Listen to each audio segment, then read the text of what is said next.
केशव के घर में कार्निस के ऊपर एक चिड़िया ने अंडे दिए थे। केशव और उसकी बहन श्यामा दोनों बड़े ध्यान से चिड़ियों को वहां आते जाते देखा करते।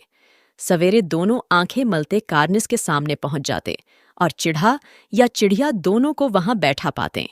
उनको देखने में दोनों बच्चों को न मालूम क्या मजा मिलता। दूध और जलेबी की भी सुध न रहती थी। दोनों के दिल में तरह तरह के सवाल उठते। अंडे कितने बड़े होंगे, किस रंग के होंगे, कितने होंगे, क्या खाते होंगे, उनमें बच्चे किस तरह निकल आएंगे, बच्चों के पंख कैसे निकलेंगे, घोंसला कैसा है। लेकिन इन बातों का जवाब देने वाला कोई नहीं।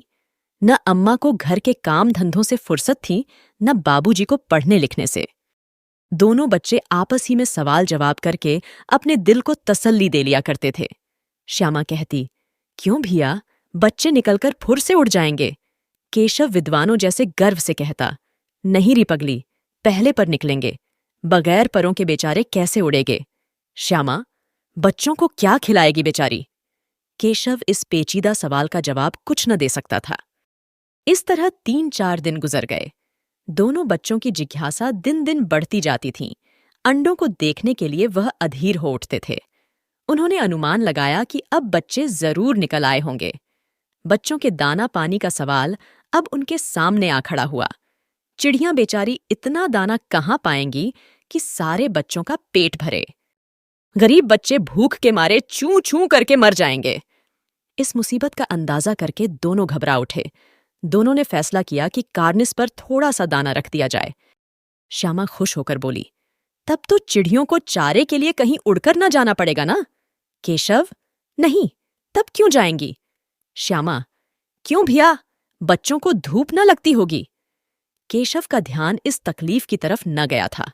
बोला, जरूर तकलीफ हो रही होगी, बेचारे प्यास के मारे तड़फ रहे होंगे, ऊपर छाया भी तो कोई नहीं।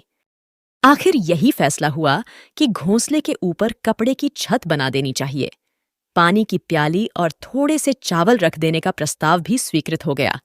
दोनों बच्चे बड़े चाव से काम करने लगे। श्यामा अपनी मां की आंख बचाकर मटके से चावल निकाल लाई।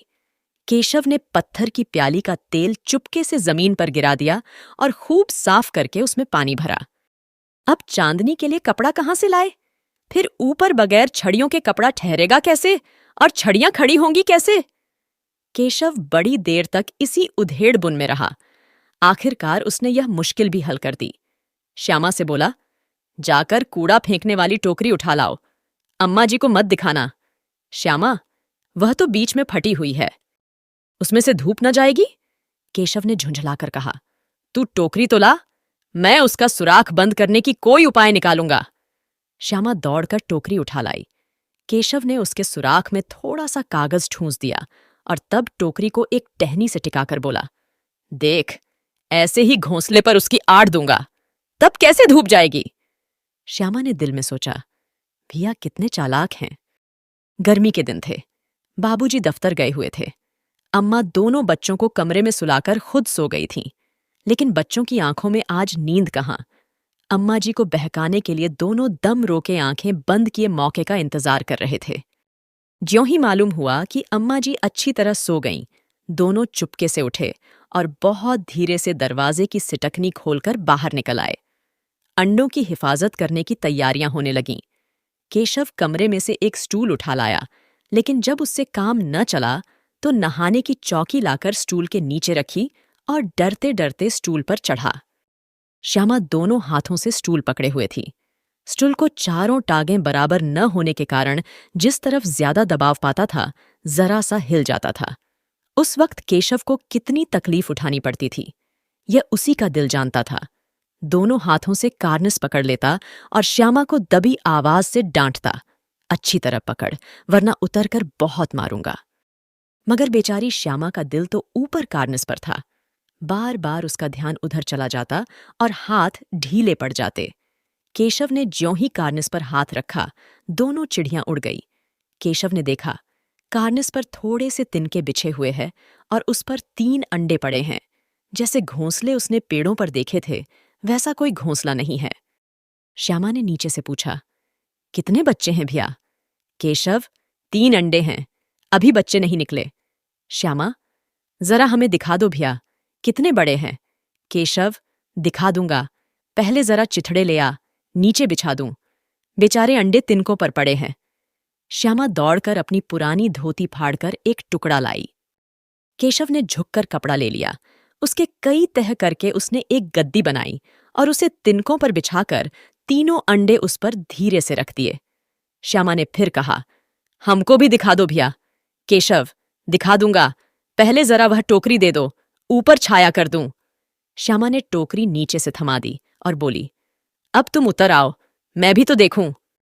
केशव ने टोकरी को एक टहनी से टिकाकर कहा, जा, दाना और पानी की प्याली ले आ, मैं उतर आऊं तो दिखा दूंगा। श्यामा प्याली और चावल भी ला दी। केशव ने टोकरी के नीचे दोनों चीजें रख दीं और आहिस्ता से उतर आया। श्यामा ने गिड़गिड़ाकर कहा, अब हमको भी चढ़ा दो भैया। केशव, तू गिर पड़ेगी। श्यामा, न गिरूंगी भैया, तुम नीचे से पकड़े रहना। केशव, न भैया, कहीं तू गिरगिरा पड़ी तो अम्मा जी मेरी छटनी ही कर डालेंगी। कहेंगी कि तूने ही चढ़ाया था। क्या करेगी देखकर? अब अंडे बड़े आराम से हैं। जब बच्चे निकलेंगे तो उनको पालेंगे। दोनों चिड़ियों बार बार कार्निस पर आती थीं और बगैर बैठे ही उड़ जाती थीं। केशव ने सोचा, हम लोगों के डर के मारे नहीं बैठती। स्टूल उठाकर कमरे में रखाया, चौकी जहां की थी वहां रख दी। श्यामा ने आंखों में आंसू भरकर कहा, तुमने मुझे नहीं दिखाया, मैं अम्मा जी से कह दूंगी। केशव, अम्मा जी से कहेगी तो बहुत मारूंगा, कहे देता हूं। श्यामा, तो तुमने मुझे दिखाया क्यों नहीं? केशव, और गिर पड़ती तो सर के 4 टुकड़े हो जाते। श्यामा, हो जाते, देख लेना, मैं कह दूंगी। इतने में कोठरी का दरवाजा खुला और मां ने धूप से आंखें को बचाते हुए कहा, तुम दोनों बाहर कब निकल आए? मैंने कहा था ना कि दोपहर को न निकलना। किसने किवाड़ खोला? किवाड़ केशव ने खोला था, लेकिन श्यामा ने मां से यह बात नहीं कही। उसे डर लगा कि भैया पिट जाएंगे। केशव दिल में कांप रहा था कि कहीं श्यामा कह न दे। अंडे न दिखाए थे, इससे अब उसको श्यामा पर विश्वास न था। श्यामा सिर्फ मोहब्बत के मारे चुप थी, या इस कसूर में हिस्सेदार होने की वजह से इसका फैसला नहीं किया जा सकता। शायद दोनों ही बातें थीं। मां ने दोनों को डांट डपट कर फिर कमरे में बंद कर दिया और आप धीरे धीरे उन्हें पंखा झलने लगी। अभी सिर्फ 2 बजे थे, बाहर तेज लू चल रही थी। अब दोनों बच्चों को नींद आ गई थी। 4 बजे यकायक श्यामा की नींद खुली।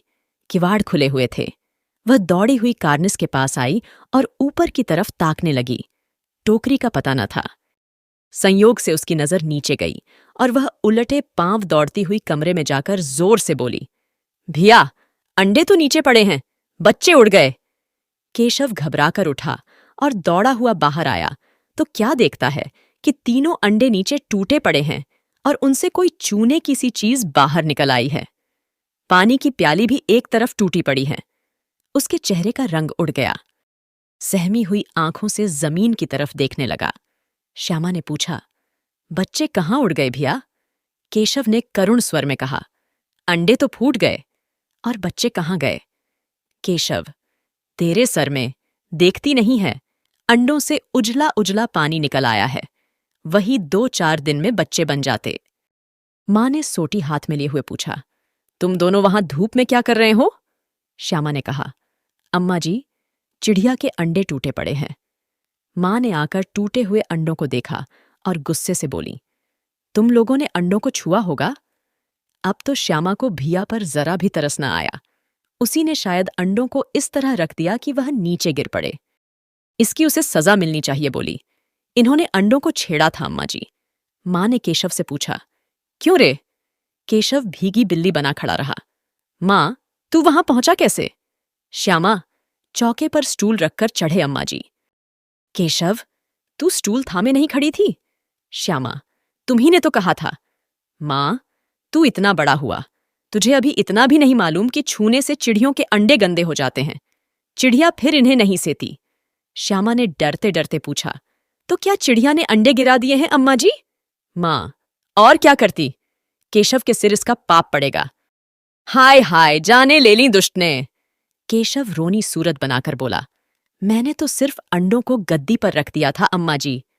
मां को हंसी आ गई, मगर केशव को कई दिनों तक अपनी गलती पर अफसोस होता रहा। अंडों की हिफाजत करने के जोश में उसने उनका सत्यानाश कर डाला। इसे याद करके वह कभी कभी रो पड़ता था। दोनों चिड़ियां वहां फिर न दिखाई दीं। तो मुंशी प्रेमचंद की यह कहानी यहीं खत्म होती है। और हाँ, अगर आप कोई अपने पसंद की कहानी सुनना चाहते हैं तो कमेंट में ज़रूर बताइए, मैं कोशिश करूंगी। और प्लीज़ लाइक और सब्सक्राइब करना मत भूलिएगा। सुनने के लिए धन्यवाद।